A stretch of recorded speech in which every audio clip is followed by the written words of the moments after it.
तोर साड़ी के प्लेट कोइले बाहरे पगलेट रोज देखे नी फेसबुक पे चालू के इंटरनेट रोज देखे नी फेसबुक पे चालू के इंटरनेट कबो झलक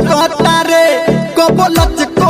रे बावन गज के लाली सरिया पे कोमरिया लचके रे बावन गज के लाली सरिया पे कोमरिया लचके रे। माँ गायत्री रिकॉर्डिंग स्टूडियो।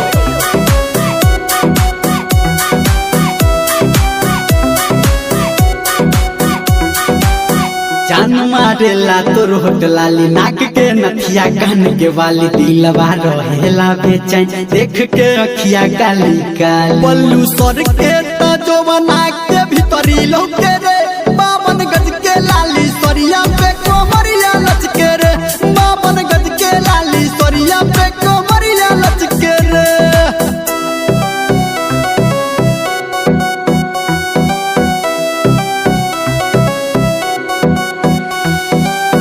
जब चले लू तू गोरी पहिर के हरियर हाथ में चूड़ी मनवा रहेला बेचैन देख के होटवा के हेला जब हंसेलू तो दिलवा के भीतरी छौके रे बावन गज के लाली सरिया पे कोमरिया लचके रे बावन गज के लाली सरिया पे कोमरिया लचके रे।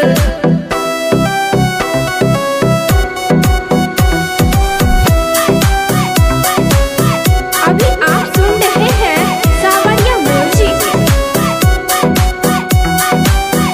प्यार भइल बारे दीवाना तू देखबलू सिस्टम ऐसन कबो देख ले ना धर्मेंद्र संजय देवंग तोरा जैसन देखे में फिगर तोहर मस्त लागे रे बावन गज के लाली सरिया पे कोमरिया लचके रे बावन गज के लाली सरिया पे कोमरिया